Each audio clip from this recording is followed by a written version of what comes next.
You think you know what we're going to talk about. But unfortunately, I fell down a damn rabbit hole and I've not gotten out yet. Knife bros. I literally Googled Sebastian Stan hands. But just when you least expect it, we changed the game. Well, yeah, because like usually in astrology, they would partner up air signs with fire signs. All right, you can huggle. Time travel stories, and At the end of the day, only one thing matters. We decide. Well, we should make it a topic. Unfortunately, I didn't take German in school. I took Spanish and I don't remember any of it. Three Fates Decide podcast. Hey everybody, welcome back to episode 3 of Three Fates Decide. I am Sam and I am here with my two co-hosts, Mary and Liz. Say hello, guys. hello. Hello. And today we are going to be recapping WandaVision, since as of yesterday, the series is now complete, and I am very sad, though I am looking forward to what's coming. But it was such a good series, so I think you guys are really going to enjoy this episode. Yeah, I was very sad through the entire last episode, but it was such a good episode. And it makes me excited to see what's coming up for all the different characters in the show as they move on in the wider Marvel universe. I think it's going to be an awesome thing for a lot of them. Yes, the universe is definitely expanding. Definitely. So let's go through these 9 episodes. So the first one is called Filmed Before a Live Studio Audience. Yes. Right. Dun dun dun. And I guess it's It's set in the 50s. very Dick Van Dyke. Yeah. Yeah, Dick Van Dyke-esque show. Yes. Yep. It's set back like all the 50s sitcoms and everything. Like Dick Van Dyke, I think was Father Knows Best. Was that the 50s or was that the 60s? I think that was the 60s. Okay. Yeah, I didn't watch like all the shows that were from like back those years. Like I've only Nick at Night, man. Nick at Night. That's how I used to watch. Right. Yeah, I didn't watch Nick at Night.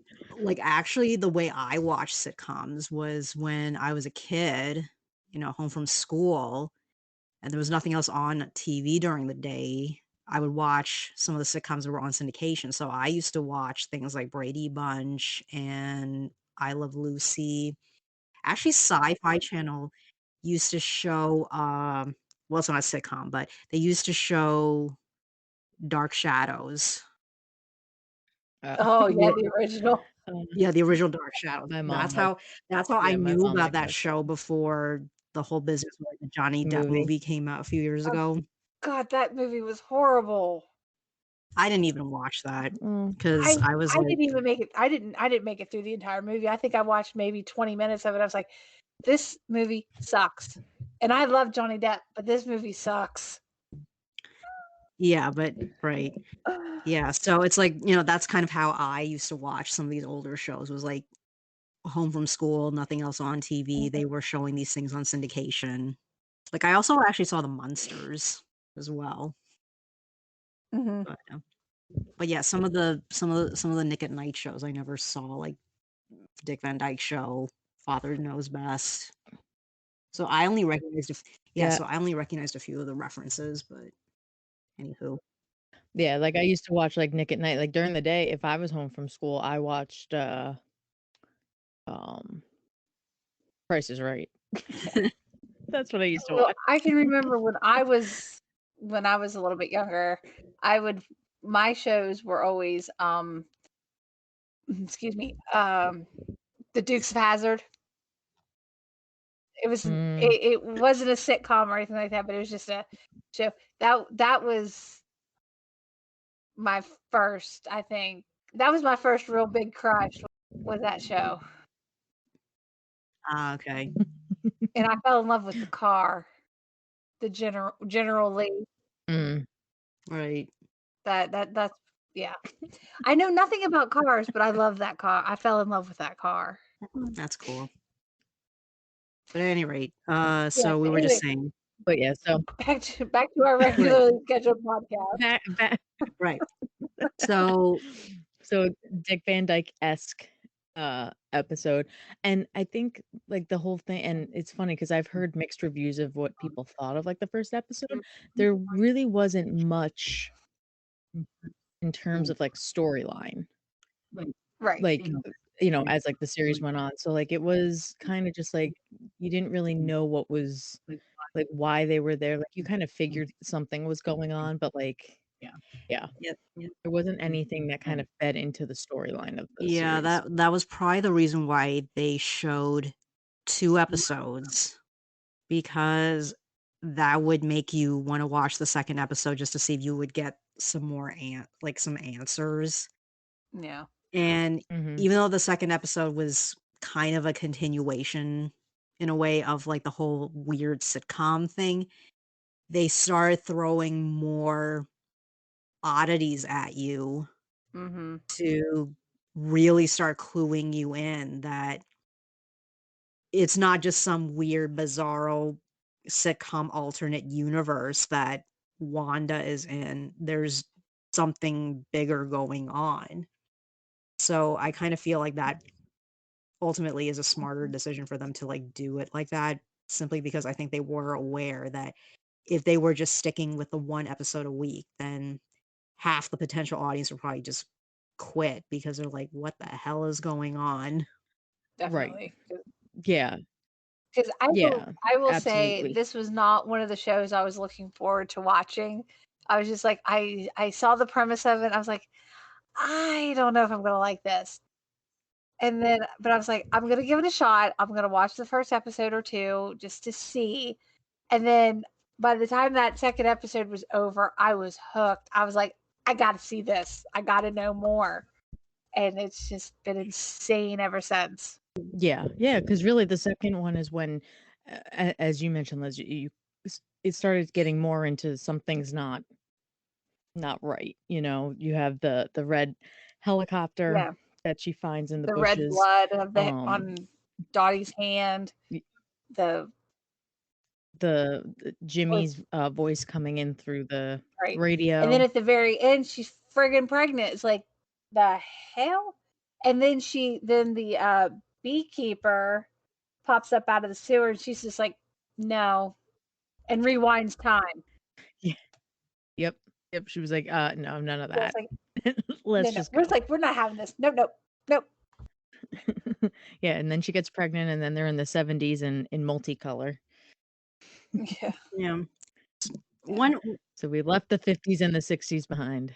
one thing I just want to kind of bring up is the commercials that they include in some of the episodes, which I thought were Yes. extremely fascinating, especially when I forget if it was the showrunner or if it was Feige who said this in like some of the, pre-show interviews, was that the commercial breaks actually had particular meanings in them that are not just let's make a goofy commercial to stick into some of the episodes to keep it on theme of a sitcom TV show kind of a thing, which I thought was really fascinating because when you actually try watching some of the commercials, not just the one time, but you watch them like, 2 or 3 times, you actually start realizing what they were talking about when they were saying they were actually like including particular meanings in there. Like in the first episode, you had the Toastmate 2000 by Stark Industries. Yeah. Mm-hmm. Which I thought was really interesting because it's like when you actually watch the commercial, you're like, okay, this is like a weird, somewhat period sexist commercial. But the focal point, though, is actually the toaster itself because it's not just a fancy schmancy toaster, but it is ticking, which Mhm. okay, granted, some toaster ovens do sometimes make slight ticking noises, but it's kind of ominous when it's beeping incessantly. Not when And it not to speeds let you up, know that the toasting is done, but it's like incessantly beeping while it's still toasting. but it speeds And up. yeah, That's where it clued me in, is it speed the more when it was speeding up, it's like right, that's like it's taking down to a bomb going off, which right, is what and it was then that representative of, right, was and the then bomb in their home, their childhood home, or right, her and then childhood that home. right. And then that's when they reveal that the name of the product is Toastmate 2000 by Stark Industries. So then it starts to make more sense, like, what is this really about? It's about the bomb that Mhm. almost killed them. Mhm. It almost killed Wanda. Yeah. Right, and the other funny part I noticed was not just in this commercial, but, like, in all the other commercials is, like, the slogans that they use, like, when they introduce the product. It's like, "Toast May 2000 by Stark Industries. Forget the past, this is your future." Uh, bit on the nose there. For Yeah. Yeah. forget the past, this is your future. Mhm. Yeah. Well, the second was the Strucker watch, Right.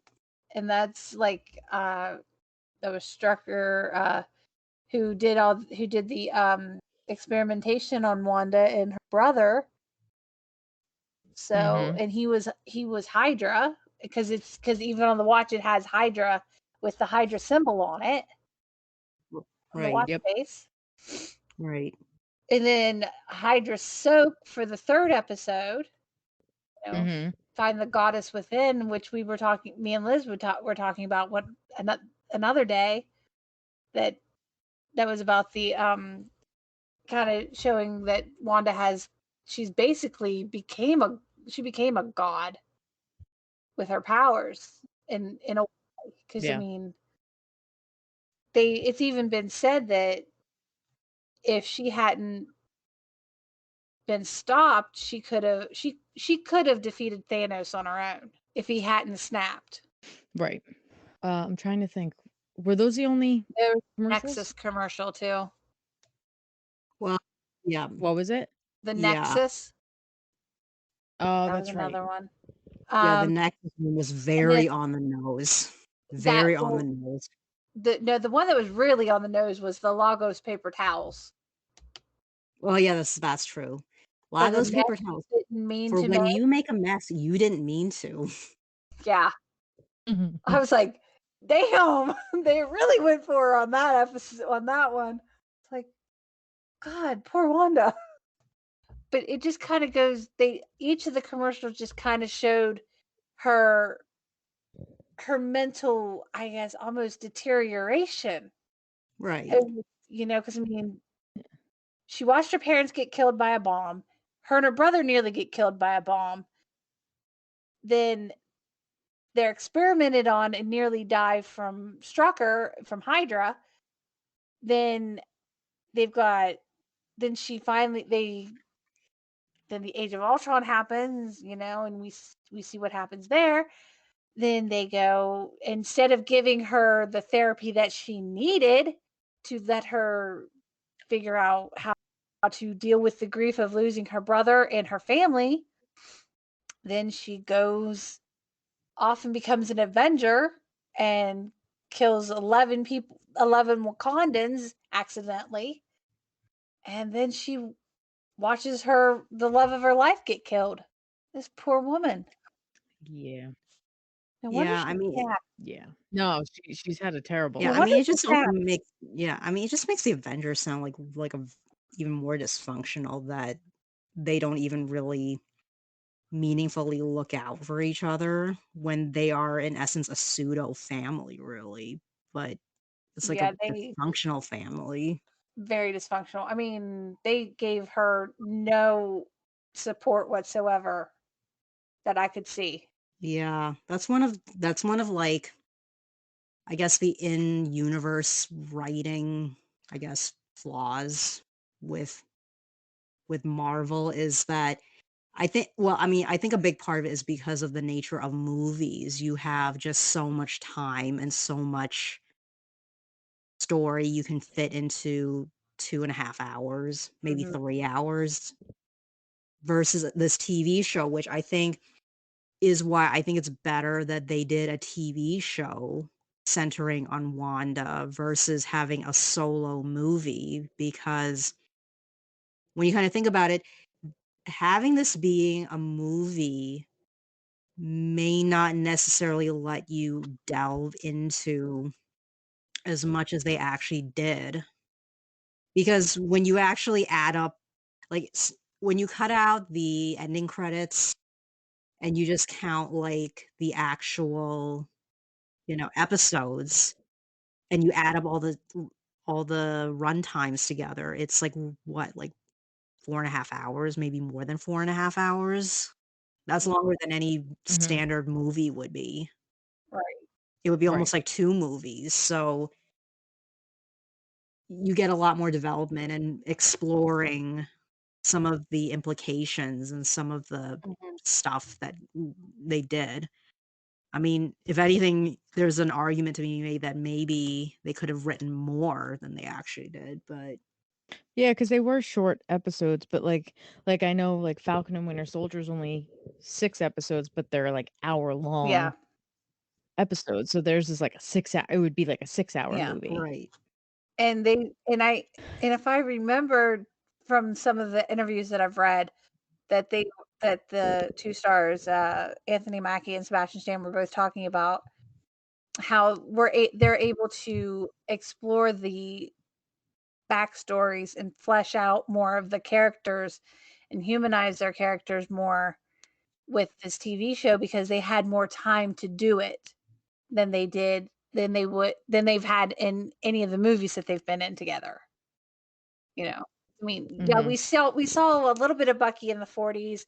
We saw a little bit of Bucky as the Winter Soldier, and then he was on the run, and then he became the quote unquote white wolf, and it's just like, but we don't see any of the progression of how he came to be where he's at.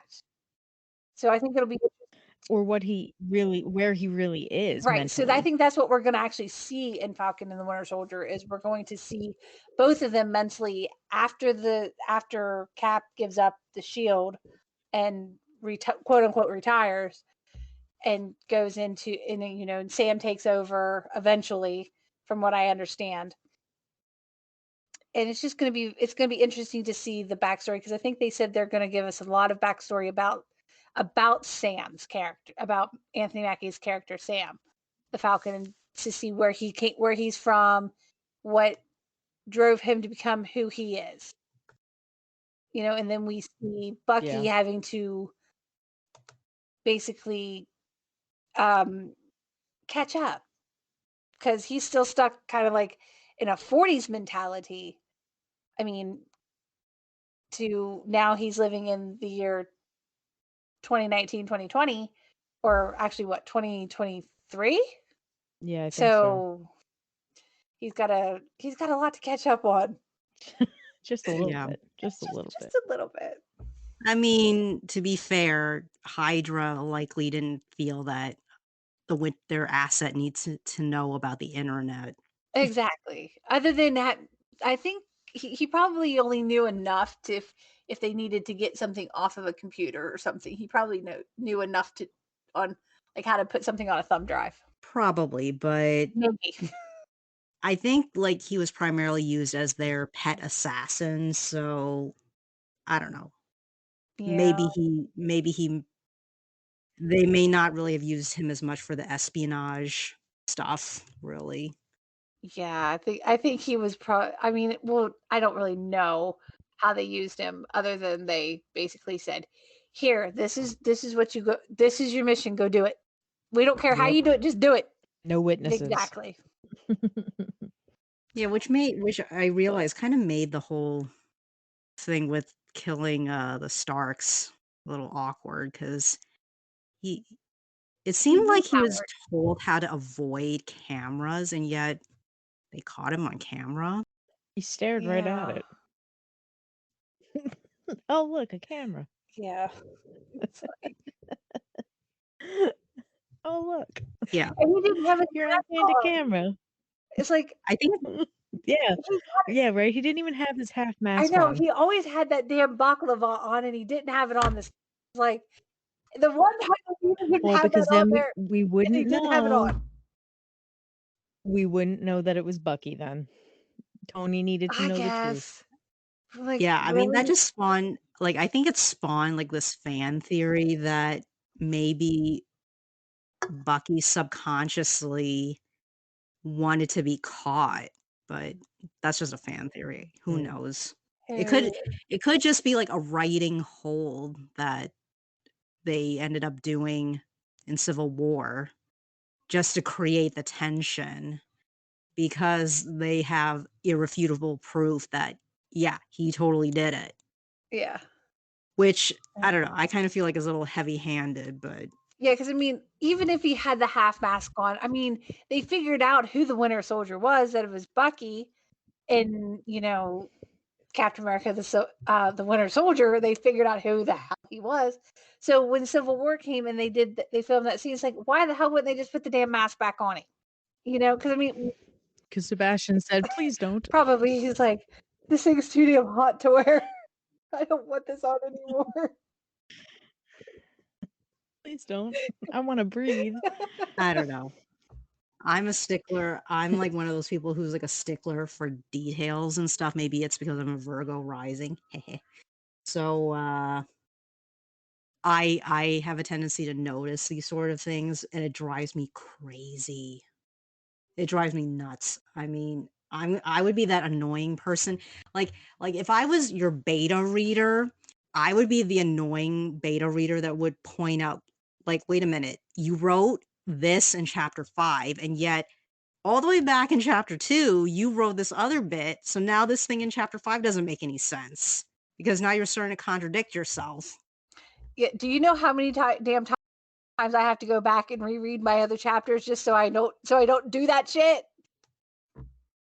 Yeah, I would be that annoying beta reader that does that to you. Well, no, I do that to myself already. I'm like, wait a minute, what did I write back then? Shit, because I have to try to make it like flow, and I'm like, well, shit, what did I write? Well, God damn it, gotta go back. What did I write? Did I write anything about that? Okay, no, I didn't. Okay, good, so I can write it. Yeah, I'm like overly analytical and detailed like that. This is why like my I don't know if I want to call it a recap, but my own thing I've been writing on Tumblr about WandaVision. That's why like all the posts are like over 1,500 words Mm-hmm. because like I just wrote the heck out of every episode I've done so far, and even then I'm still pretty sure I missed writing some things that I may have to do like a follow-up post or whatever just to expand on it more because I forgot to write about something. I know I did, but like I was saying, they're over 15 Mm-hmm. or 100 words long, so I didn't want to turn it into a giant post there. But anyway, Okay, so episode Um, 3. but yeah, so she's pregnant and getting more pregnant Every second. quickly. Um, she has twins. Geraldine comes in. She has twins. Finally, Pietro is mentioned Yes. again. It's like after he died in Ultron, he was forgotten. But he was finally brought up again, and Geraldine managed to mention Ultron, which apparently made Wanda realize you're not from Westfield, so You're get not out. from Westview. Time to leave. Time to leave. And she yeeted that. Westview, yeah. Oh, Westfield's an actual town. What am I talking about? Yes, Westview. Westview. And she yeeted her right out of there. Yes, she I mean, did. she's like, She said she's bye. like, bye, bitch. I mean, talk Bye. about having godlike powers, really. Right? Right? She just Like just pushed you miles right. away. She's like, bye bye. And then So then that takes us in. Go that ahead. takes us to episode 4, which is probably one of my favorite episodes. I was just about to say that. I think it is my favorite because there's so many things. Like one, like you find out how close after the blip this actually Right. is. And then I Darcy know. is freaking I hilarious. was so happy to see that they actually brought in Kat Dennings' character Darcy Lewis, and then she's actually now a doctor of astrophysics. Yeah, because like she Yeah. was not a science Major major at before. all. No, in Thor 2, Dark World. I mean, she was, but I mean, I loved her I loved her character in Thor and the first and second Thor movies. So to see her brought back in for WandaVision was so nice to see her come back. Yeah. And she just brought a little extra comedic relief. Yes, she did. To it. And they also brought it back Jimmy Woo from Ant-Man. Yes, and he finally got the trick down. Got that card trick down. I was so happy for him on that too. I mean, presumably he was not one of the people that got snapped. Otherwise, how did he have time to perfect that, really? Right. I mean, we don't know if he was one of the ones that was dusted or not, but well, I mean, yeah, because like I mean, I think the second Ant-Man movie was like right before, like in terms of the timeline, it was right before the snap. So, right. So, because that ending or credit scene was when he went in to the quantum realm, and then they all got snapped away. Right. So, so we kind of have to assume that Jimmy was not one of the ones that got snapped because, right. If he was, then like how dude, how did you have time to learn how to do that trick so fast and actually do it really well? Yeah. So I mean, I'm just going on the assumption that he was one of the ones that was stuck here. Right. He did not get dusted. But what I also liked about this episode was that they went back through and you kind of see where everything, happened, from him trying to reach out to, or the helicopter going in, which I guess was a drone, and then it turned into a helicopter when it went into the hex, and then them trying to reach out to Wanda through the radio. And then just like being able to get the TV episodes up, first through like a really old TV, and then they had to keep improving the TVs as it went on. So yeah, I just like that. It kind of like recapped the first 3 episodes while explaining everything that was happening like behind the scenes. What the real world was going on while Wanda was having her little mental breakdown. That we didn't know it was Wanda having a mental breakdown until I mean, I also liked how it introduced us to who Geraldine really is, and it's great because now we get to see a character that we met in another character we met in an earlier movie, except now she's all grown up. Yeah, that was. Although it was sad to know that her mom had passed away, that Maria Rambeau had passed away, but at the same time, it was like, wow. We saw this little girl in Captain Marvel, and she was just this little tiny thing. And then all of a sudden, she's this beautiful adult woman who's an astronaut and who is a captain. A captain. I mean, she's smart, she's beautiful, she's well educated, obviously well educated, and successful, and she's a woman of color. And I think that was such a strong message to send to other young women and young girls of color. Kind of going a little political on this for just a second. No, but you're right. It's such a strong image to show that a woman can be this successful, and not only just a woman, but like I said, a woman of color can be this successful. Granted, it's in a TV show, but that's something little girl, because a lot of little girls don't watch the news and things like that. So to see something like Wanda, to see Monica Rambeau, they're like, wow, I could do, if she can do it, I can do it. You know, and it maybe it'll set some young woman on a journey to become a captain of something or to become extremely successful. I just think it's a wonderful, I thought it was so nice to see that. Yeah. No, absolutely. 100%. And, again, like as you mentioned, Liz, that you saw, it's like we saw her as a little girl, and now to see her, as a captain and all that stuff. But what I also found interesting was like she didn't like to talk about Captain Marvel. So I'm interested to see where that goes. Right. Right. Yeah. When it comes to that character.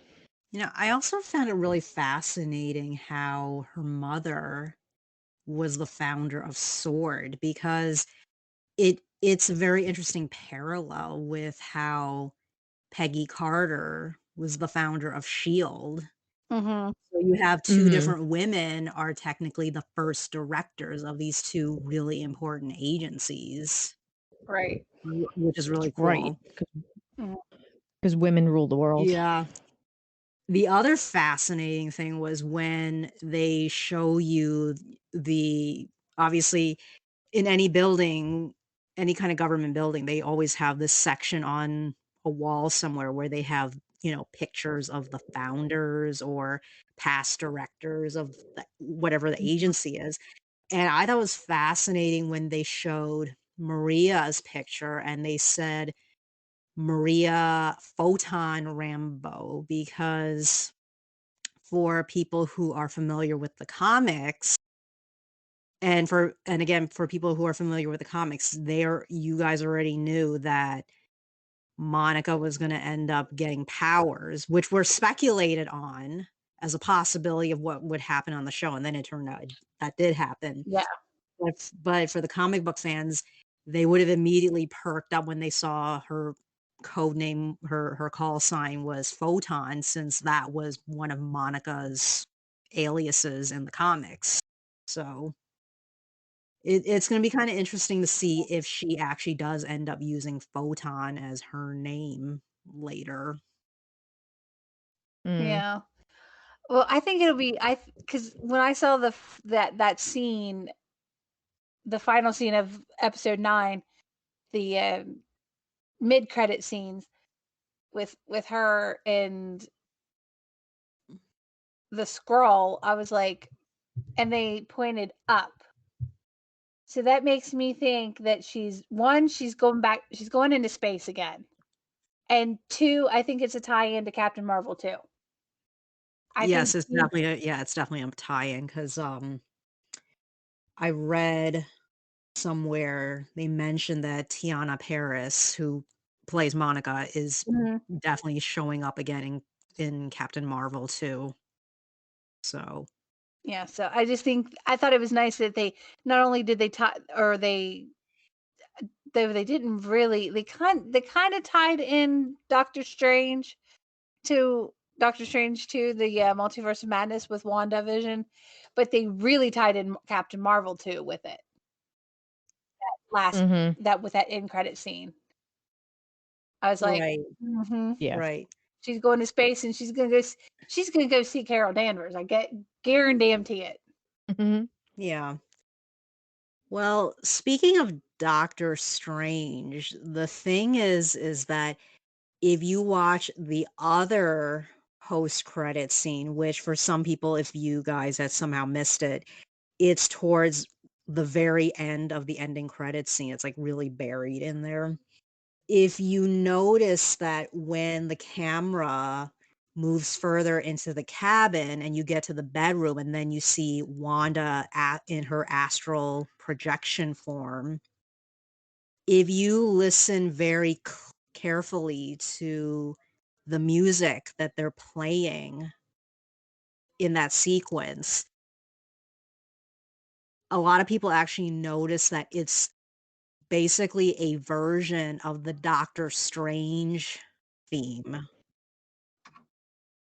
which is where so it's meant to be both a visual with the astral projection thing. It's meant to be a callback to Doctor Strange, but they're also using Mhm. a small section of his theme song, if you will, as the background music for that bit. So that is where the whole connection to Doctor Strange would kind of subtly come in.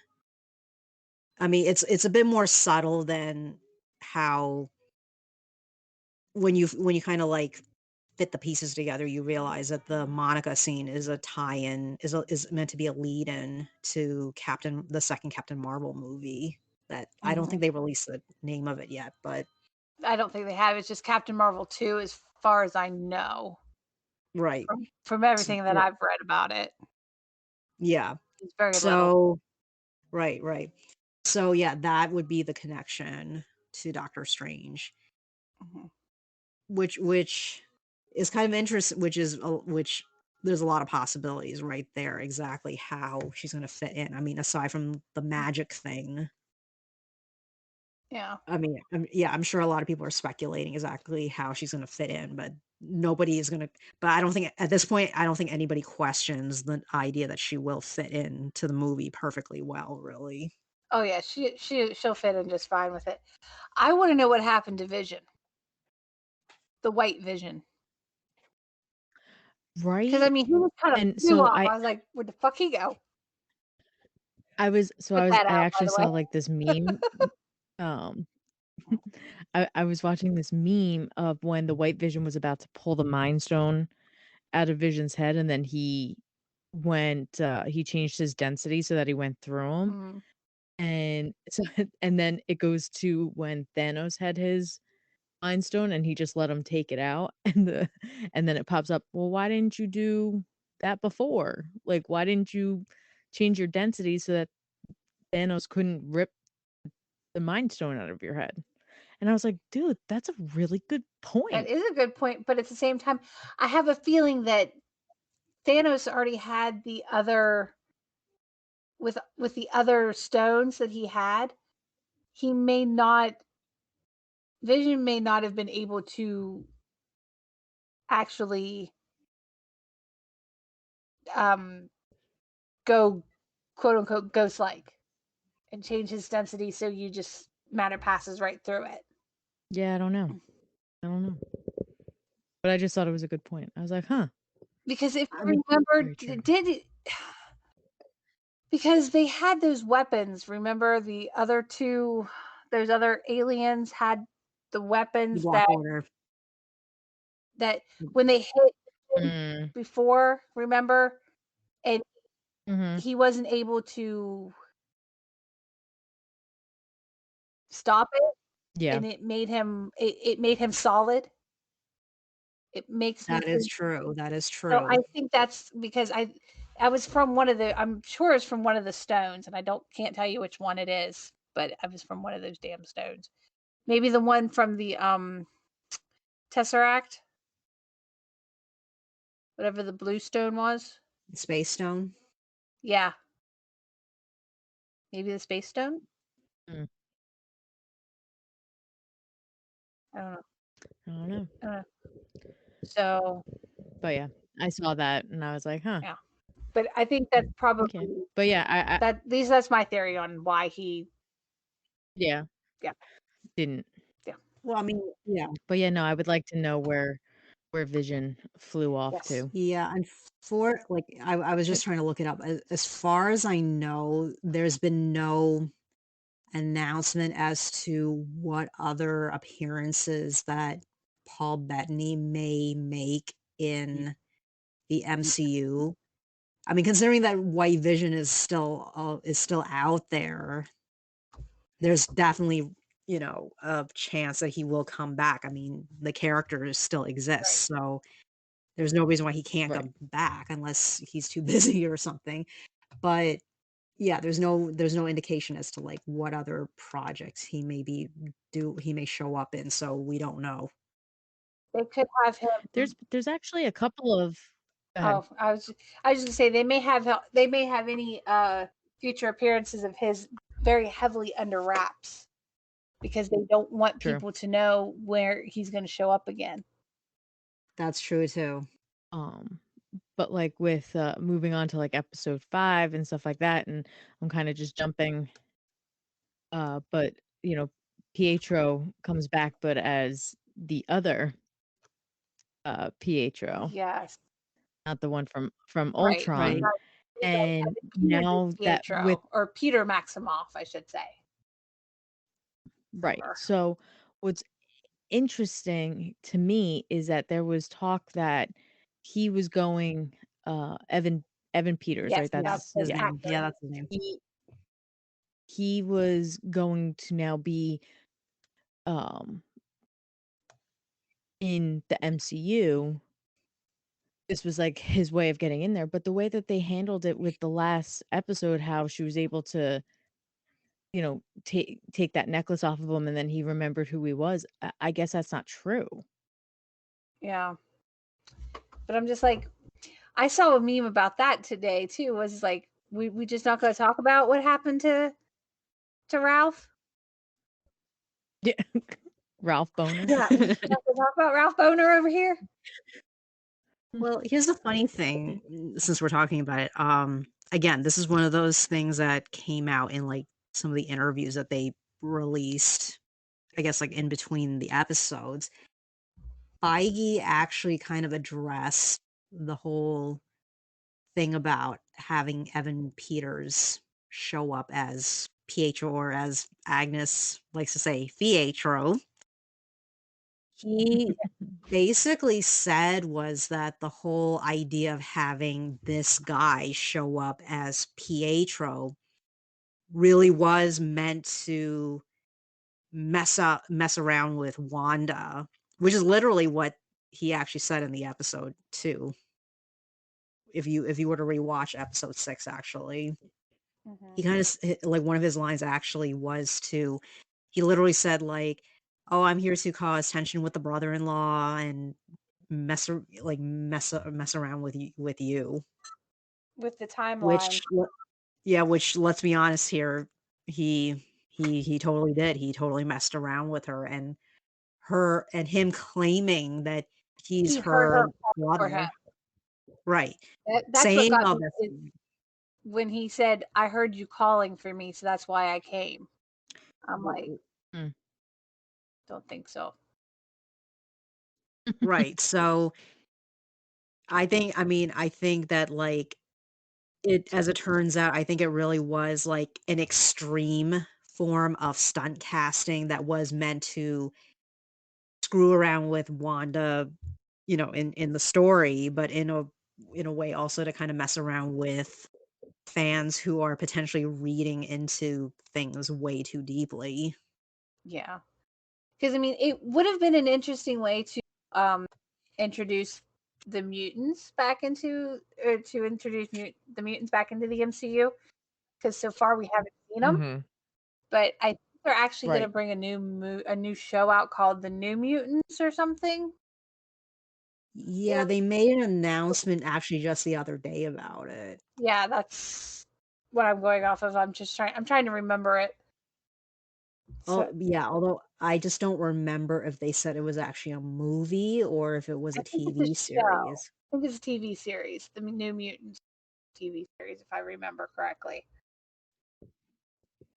But so I think that's interesting that that it would have been a good tie-in if they had really used him as um because he was the X-Men Quicksilver, to use him as the mutant to introduce mutants back into the MCU, but they didn't go that route, which I think is what everybody was expecting them to do. Okay, yeah, Right. I just happened to be looking up screenrant.com.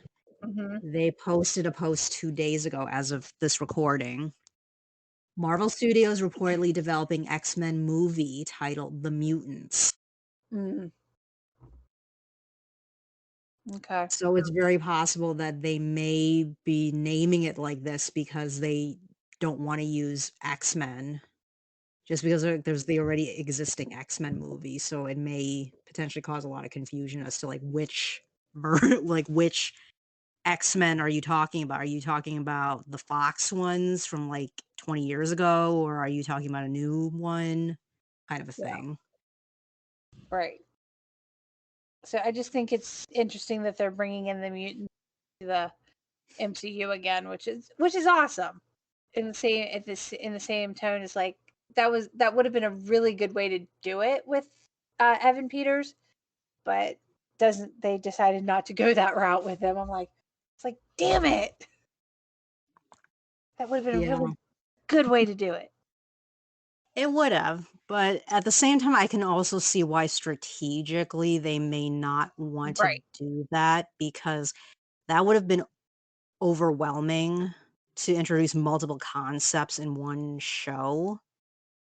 Plus, also, I think when they were developing WandaVision, they also had to keep in mind that they need to make this TV series fit within the story arc they're developing for Phase 4, and ultimately, what is the next grand saga it is they're trying to create here, since the first 3 phases are part of the Infinity Saga. It's like, well, this has to be a setup for this particular phase is a setup for the next big saga, but exactly what is the big next saga?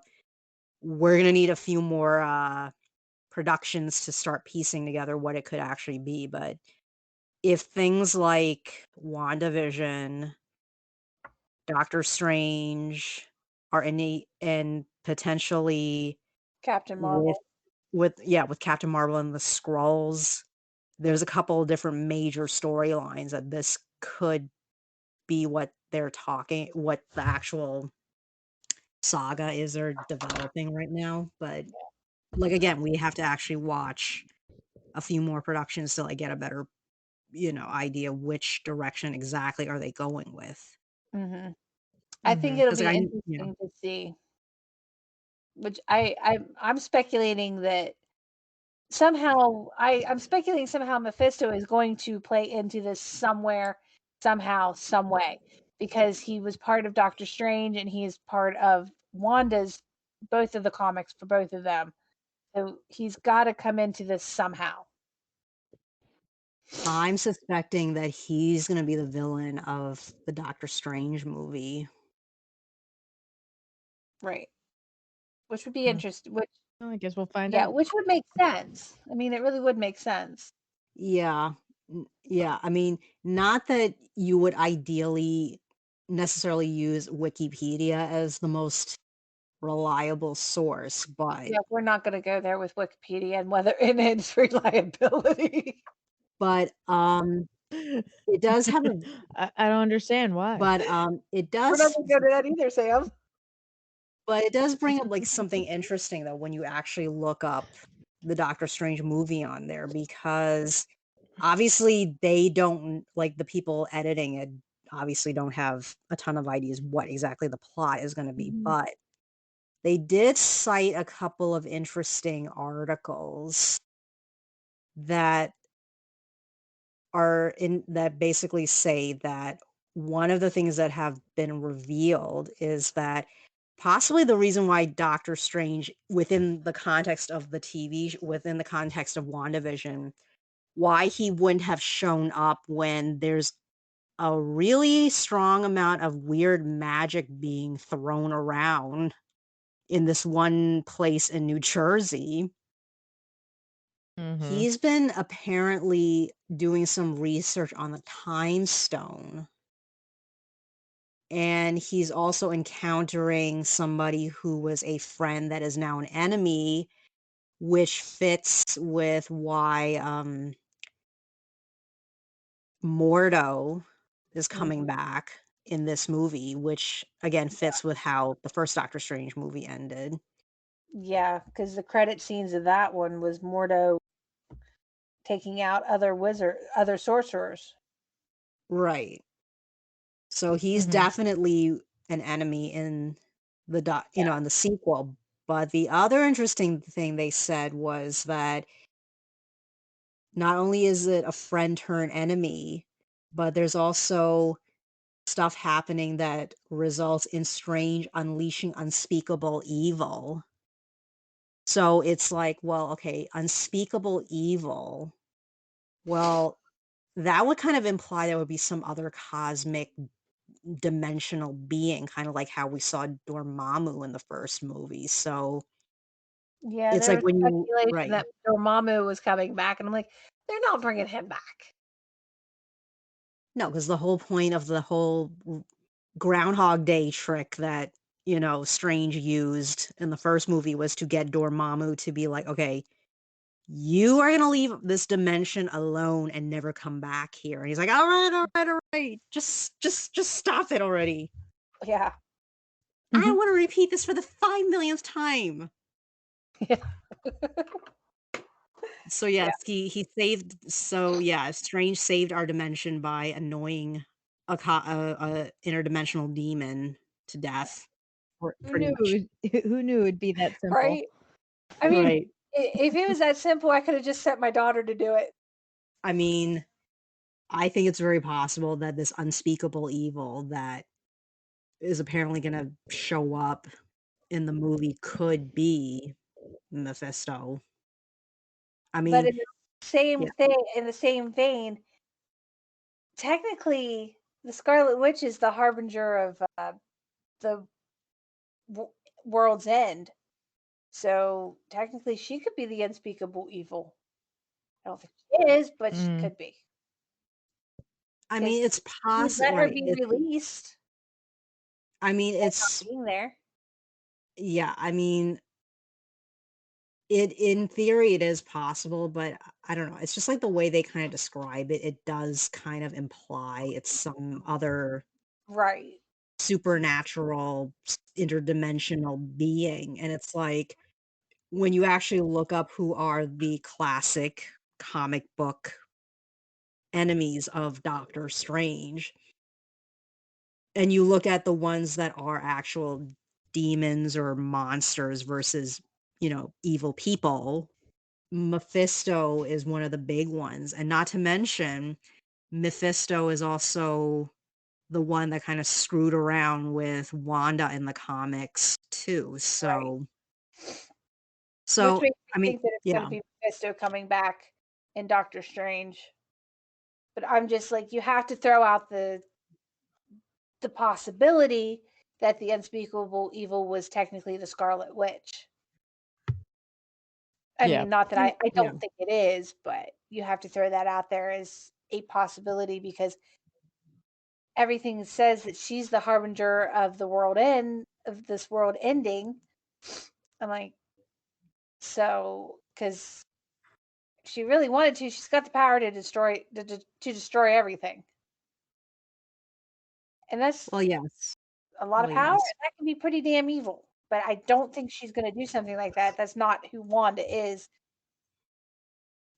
on the inside. She's not that type of person. Right. I guess it depends on like what direction they want to go with based off of the ending credits scene because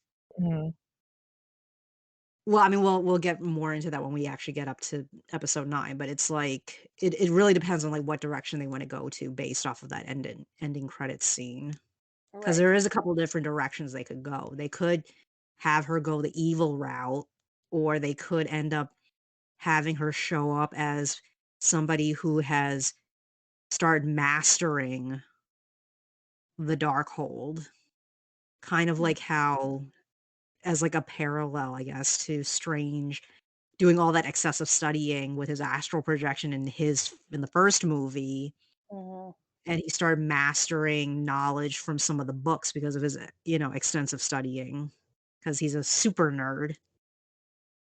But yeah, just to like kind of tie back to WandaVision a little bit more. Episode 7 was just wow. I mean, thanks for listening, everyone. Catch us next time. And see what we're going to talk about. Because the 3 fates decide.